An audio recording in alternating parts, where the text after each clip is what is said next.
Hi guys, good morning. কেমন আছো তোমরা সবাই? Welcome back to the channel. Welcome তোমাদের একটা নতুন ভিডিওতে। শীত কিন্তু বেশ জাঁকিয়েই পড়েছে, আর এই কনকনে ঠান্ডায় যদি একটু গরম গরম স্যুপ পাওয়া যায় তাহলে কিন্তু মন্দ হয় না। চলো আজকে একটুখানি চিকেন স্যুপ বানিয়ে ফেলি। প্রথমেই 2 কাপ মতো জল আমি ফোটার জন্য বসিয়ে দিয়েছি, কারণ চিকেনটা সেদ্ধ করব। নিজের পছন্দ মতো বিভিন্ন ধরনের সবজি আমি এখানে নিয়ে নিয়েছি, সেগুলোকে একদম ফাইনলি চপ করে দেব। চিকেনটা আমি এখানে সেদ্ধ হওয়ার জন্য বসিয়ে দিলাম, দিয়ে দিলাম 2 চামচ মতো নুন। এবার ঢাকা দিয়ে এটাকে সেদ্ধ করে নেব। ততক্ষণে চলো কি কি সবজি নিয়েছি তোমাদের একবার বলে দিই। প্রথমেই নিয়ে নিয়েছি গাজর, একটুখানি বিনস, তার সাথে বাঁধাকপি, মাশরুম, আদা কুচি, রসুন কুচি, ফুলকপি নিয়েছি কারণ ব্রোকলি পাইনি, তার সাথে নিয়েছি স্প্রিং অনিয়ন, নিয়েছি একটা কাঁচা লঙ্কাও, নিয়েছি অনেকটা পরিমাণ ধনেপাতা। প্রায় 10-15 মিনিট ধরে এই চিকেনটা সেদ্ধ হচ্ছিল। চিকেন এখানে আমার একদম সেদ্ধ হয়ে গেছে। ভালোভাবে ছাড়িয়ে নেব। প্রচণ্ড গরম তো হাত দেওয়া যাচ্ছে না, একটুখানি কাঁটা চামচ দিয়ে ছাড়িয়ে নিই। হালকা একটু ঠান্ডা হলে ভালো করে হাত দিয়ে ছাড়িয়ে নেব। গোটা লেগ পিসটাও দিয়ে দেওয়া যেত, কিন্তু আমি এখানে চিকেনটা একদম ছাড়িয়ে নিচ্ছি সুন্দর করে। যেটুকু ছাড়লো, বাকি যে লেগ মানে যে হাড়ের অংশটা থাকলো সেটাকেও কিন্তু আমি ফেলবো না, সেটাকেও আমি স্যুপের মধ্যে দিয়ে দেব। একটা ইনগ্রেডিয়েন্ট আমি মিস করে গেছিলাম, যেটা হচ্ছে লেবু, যেটা কিন্তু অবশ্যই দরকার। সবজি এখানে আমার কাটা হয়ে গেছে, চিকেনও সেদ্ধ হয়ে গেছে। চলো স্যুপটা বানিয়ে ফেলি। সাদা তেলের মধ্যে দিয়ে দিচ্ছি একটুখানি রসুন, আদা আর স্প্রিং অনিয়ন। একদম হাই ফ্লেমে ভালো করে কুক করতে হবে সমস্ত বিষয়গুলোকে। আদা রসুনটা একটু ভাজা ভাজা হয়ে গেলেই যে সবজিগুলো কেটে রেখেছিলাম সমস্ত একে একে দিয়ে দিচ্ছি।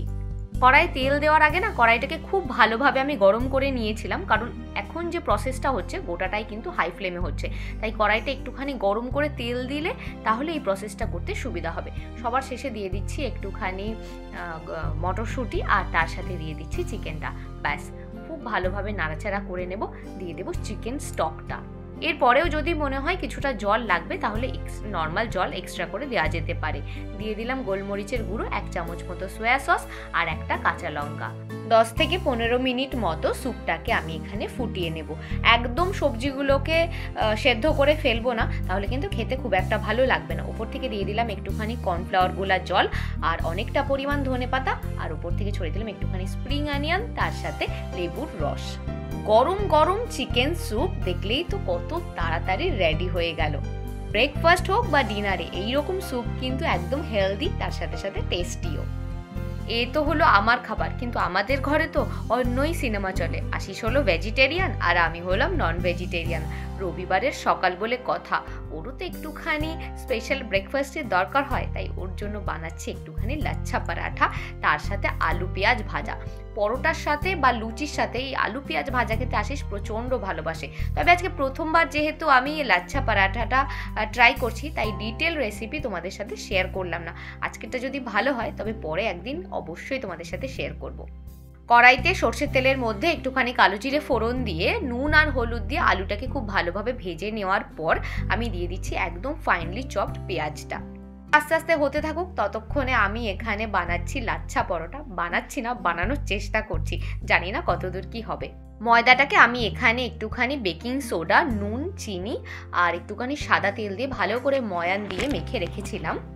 এখন জাস্ট সমান আকারে লেচিগুলোকে কেটে একটুখানি প্রথমে বেলে নিয়েছি, তারপর ছুরি দিয়ে এইভাবে কাট করে নিয়ে গোটাটাকে গোল গোল করে ঘুরিয়ে নিয়েছি, যেমন আর কি ইউটিউবে দেখেছি সেইভাবে আছে করার চেষ্টা করছি, কিন্তু জানি না কতদূর কি হবে।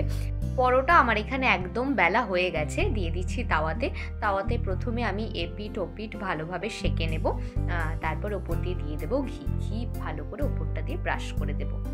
জেনারেলি আমাদের বাড়িতে ময়দাটা তো খুব একটা বেশি খাওয়া হয় না, তবে মাঝে সাঝে কিন্তু এরকম একটু ব্রেকফাস্ট হলেও মন্দ হয় না। তাই আজকে ভাবলাম আমি যতক্ষণ চিকেন স্যুপই বানাচ্ছি আশিসের জন্য স্পেশাল কিছু বানিয়ে দিই। একদম এরকম চেপে পরোটাটাকে আমি সেঁকে নিচ্ছি। সুন্দর ফুলেও গেছে, অসুবিধা নেই। আশা করি ভালোই খেতে হবে। হ্যাঁ, একদম অথেন্টিক যে লাচ্ছা পরাঠা হয় সেরকম হয়তো দেখতে হয়নি, তবে টেস্টটাও কিন্তু খুব একটা খারাপ হয়নি। চলো আশিসও চলে এসেছে, চটপট ওর ব্রেকফাস্টটা গুছিয়ে দিই। আলু পেঁয়াজ ভাজাটা নামানোর কিছুক্ষণ আগে আমি একটুখানি কাঁচা পোস্ত ছড়িয়ে দিয়েছিলাম, এতে আলু পেঁয়াজ ভাজার টেস্টটা আরও দ্বিগুণ হয়ে যায়। সকালবেলা আশিসের জন্য বানিয়ে রেখেছিলাম একটুখানি পায়েস, যেটা খেতে কিন্তু ও প্রচণ্ড ভালোবাসে। যদিও ও আজকে এখনও জানে না ব্রেকফাস্টে কি আছে। দেখো ব্রেকফাস্ট দেখেই একদম খুশিতে ডগমগ। চলো ও খাক, দাঁড়াও দেখি একবার কেমন কি বলে, কেমন হয়েছে। হ্যাঁ পছন্দ হয়ে গেছে, চলো ও খেয়ে নিক। আমারও প্রচণ্ড খিদে পেয়ে গেছে, আমি খেয়ে নিই আমার স্যুপটা। সাধারণত শাকসবজি খেতে না আমি প্রচণ্ড ভালোবাসি, আর এইরকম হালকা খাবার একটুখানি সুপি খাবার খেতে আমি আরও বেশি ভালোবাসি। তাই এই ব্রেকফাস্ট তো আমার জন্য আজকে পুরো একবারে আমার পছন্দের ব্রেকফাস্ট হতে চলেছে, আর খেতেও প্রচণ্ড টেস্ট হয়েছে। আশিসকে একবার জিজ্ঞেস করলাম, হ্যাঁ রে একবার খাবি? জানি খাবে না, তাও একবার জিজ্ঞেস করলাম। নিজে বানিয়েছি বলে বলছি না, আমার খেতে বেশ ভালো লেগেছে। তোমরাও বাড়িতে ট্রাই করো, আর কেমন লাগলো অবশ্যই জানিও। আজকের ভিডিওটা এই পর্যন্তই, দেখা হচ্ছে নেক্সট ভিডিওতে।